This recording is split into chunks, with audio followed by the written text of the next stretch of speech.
అలానే విశేషరావు ప్రస్తుతం బీజేపీ అనగానే ఇద్దరు పేర్లు గుర్తొస్తాయి. ఒకటి నరేంద్ర మోడీ గారు ప్రధానమంత్రి, రెండు అమిత్ షా గారు కేంద్ర హోంశాఖ మంత్రి.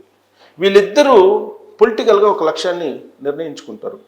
ఆ లక్ష్యాన్ని చేరుకోవడానికి వాళ్ళు వేసేటువంటి అడుగులు దాదాపుగా చాలామందికి స్పష్టంగా అర్థం కావు, కొన్ని అర్థమైనప్పటికీ కూడా.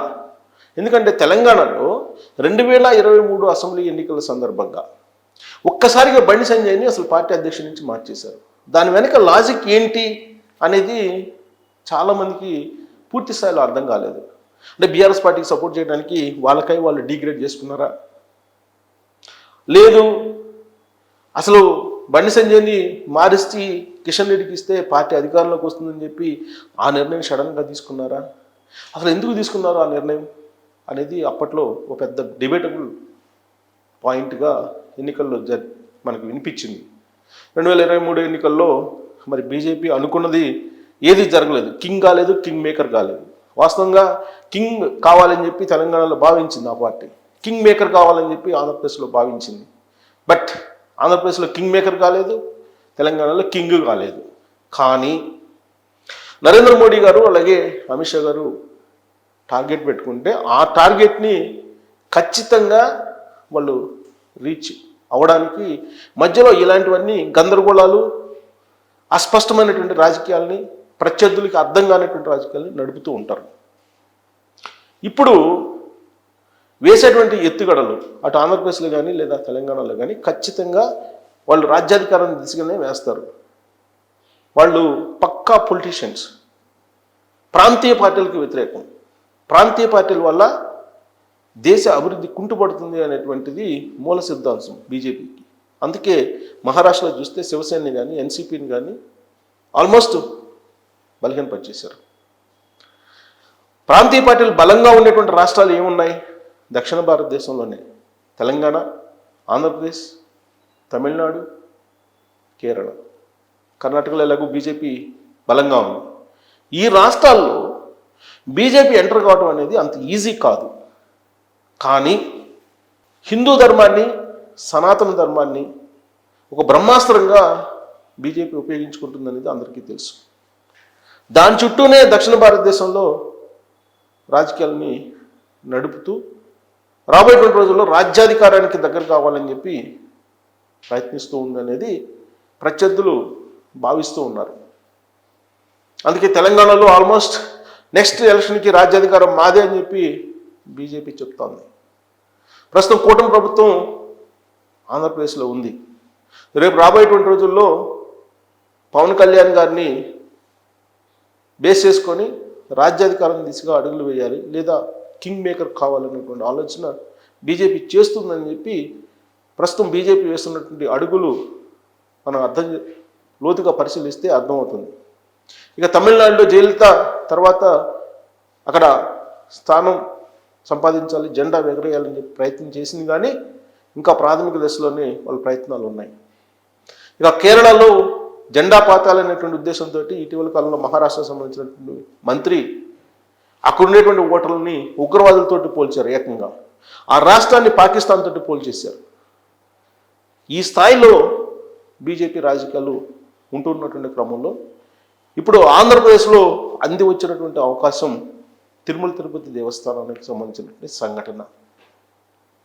ఈ సంఘటనని బేస్ చేసుకొని వాళ్ళు ఏదైతే అనుకున్నారో ఆ లక్ష్యాన్ని చేరుకోవాలనేటువంటి ఆలోచన చేస్తున్నారు అనేది ఇప్పుడు పొలిటికల్ వర్గాల్లో వినిపిస్తుంది. అంతేకాదు తిరుమల తిరుపతి దేవస్థానం మీద చాలా కాలంగా కేంద్ర ప్రభుత్వం యొక్క కన్ను ఉంది. తిరుమల తిరుపతి దేవస్థానాన్ని కేంద్రం పరిధిలోకి తీసుకెళ్ళాలి అనేటువంటి ఆలోచన, అలాంటి అడుగులు అప్పుడప్పుడు పడుతూ ఉన్నాయి. ఒక్కసారిగా ఆ నిర్ణయం తీసుకుంటే తిరుగుబాటు వస్తుంది కాబట్టి అంచెలంచెలుగా ఆ దిశగా వెళ్తూ ఉంది కేంద్ర ప్రభుత్వం లేదా బీజేపీ అని చెప్పి తెలుస్తోంది. దానికి తగిన విధంగా జరిగినటువంటి పరిణామాలను మనం కొన్నిటిని గుర్తు చేసుకుంటే, ఆర్కియాలజీ డిపార్ట్మెంట్ అప్పట్లో ఒక సర్వే చేసింది. ఆ సర్వే ప్రకారం కేంద్ర ప్రభుత్వ పరిధిలోకి తిరుమల తిరుపతి దేవస్థానం వస్తుందని చెప్పేసి అప్పట్లోనే జగన్మోహన్ రెడ్డి గారు అధికారంలో ఉన్నప్పుడే ఒక లీక్ ఇవ్వడం జరిగింది. అది ఒక పెద్ద చర్చనీయాంశమైంది. ఇక తాజాగా జరిగిన పరిణామం, తెలంగాణలో తెలంగాణ ప్రజాప్రతినిధులకి లెటర్ ఇవ్వాలి, మాకు కూడా దాంట్లో ప్రాతినిధ్యం ఉండాలి అనేటువంటి ఒక ఇష్యూని తీసుకొచ్చారు. తిరుమల తిరుపతి దేవస్థానానికి ప్రపంచవ్యాప్తంగా అందరూ వస్తారు, పైగా తెలంగాణ వాళ్ళు ఎక్కువ వస్తారు, ఆదాయం కూడా తెలంగాణ నుంచి ఎక్కువ వస్తుంది, కాబట్టి మాకు ప్రాతినిధ్యం వహించాలని చెప్తే తెలంగాణ ఎంపీలు, ఎమ్మెల్యేలు, ఎమ్మెల్సీలు లెటర్లకి ప్రాధాన్యత ఇస్తూ ఒక నిర్ణయం తీసుకుంది తిరుమల తిరుపతి దేవస్థానానికి సంబంధించిన బోర్డు. అంటే భాగస్వామ్యాన్ని వాళ్ళు కోరుకుంటున్నారు, దానికి ఎంట్రీ ఇచ్చారు. బ్రిటిష్ వాళ్ళు కూడా భారతదేశాన్ని అలానే ఆక్రమించారు, వ్యాపారం కోసం వచ్చారు. ఆ తర్వాత వాళ్ళు భారతదేశాన్ని టోటల్గా ఆక్యుపై చేశారు. ఇప్పుడు తెలంగాణ మాదిరిగా మాకు కూడా అలాంటి ప్రాతినిధ్యం కావాలి, ప్రాధాన్యత కావాలని చెప్పి కర్ణాటక కోరుతుంది, అలాగే తమిళనాడు కోరుతుంది. కర్ణాటకలో బీజేపీ ప్రాబల్యం ఎక్కువగా ఉంది. మరి కర్ణాటక వాళ్ళకు కూడా ప్రాముఖ్యత ఇవ్వాలి అని చెప్పి రేపో మాపో ఒక డిమాండ్ బీజేపీ నుంచి రాబోతుంది. ప్రస్తుతం అధికారంలో లేకపోవచ్చు బీజేపీ కర్ణాటకలో, కానీ అక్కడ బలంగా ఉంది ఆ పార్టీ. అందుకోసం ఈ డిమాండ్ని నెరవేర్చుకునేటువంటి అవకాశాలు ఉన్నాయి. ఇక తమిళనాడులో స్టాలిన్ తోటి సత్సంబంధాలు ఉన్నాయి ఇప్పుడున్నటువంటి ఆంధ్రప్రదేశ్ ప్రభుత్వానికి. పైగా తమిళనాడు ప్రభుత్వంలో ఉండే ప్రజాప్రతినిధులు కూడా అక్కడ ప్రాతినిధ్యాన్ని కోరుతున్నారు. వాళ్ళకు కూడా ఇస్తే మిగతా రాష్ట్రాలు కూడా వచ్చేటువంటి అవకాశం ఉంది.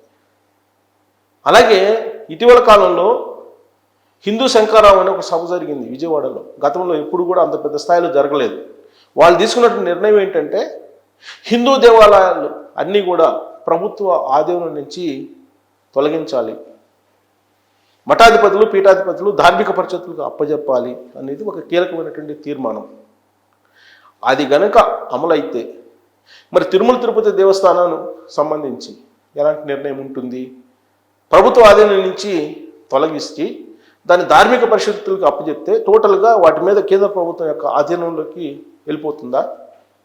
అసలు ఆ తీర్మానం యొక్క లక్ష్యం ఏంటి అనే దాని మీద ఒక చర్చ జరిగింది. ఇప్పుడు తాజాగా జరిగినటువంటి మరొక అంశం తిరుపతి లడ్డు, దాంట్లో కల్తీ నెయ్యి వాడటం. అది ఆల్రెడీ కేంద్ర ప్రభుత్వం సిబిఐ దాకా వెళ్ళిపోయింది, కేంద్ర ప్రభుత్వం ఇన్వాల్వ్ అయింది, సిబిఐ విచారణ జరుగుతుంది. ఇప్పుడు వైకుంఠ ఏకాదశి సందర్భంగా పెను విషాదం సంభవించింది. అక్కడ లా అండ్ ఆర్డర్ సిచ్యువేషన్ ఉంది.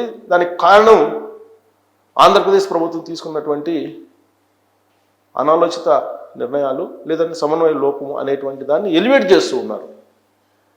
సో ఇలాంటివన్నీ కపుల్ ఆఫ్ ఇష్యూస్ జరిగినప్పుడు ప్రభుత్వ ఆధీనంలో నుంచి తిరుమల తిరుపతి దేవస్థానాన్ని తొలగించి కేంద్ర ప్రభుత్వం తన ఆధీనంలోకి తీసుకోవాలనే ప్రయత్నం చేస్తుంది. దాంట్లో భాగంగానే వీటన్నిటిని కూడా హైలైట్ చేస్తూ గందరగోళం లేపే ప్రయత్నం చేస్తున్నారు అనేటువంటి టాక్ కూడా వినిపిస్తూ ఉంది.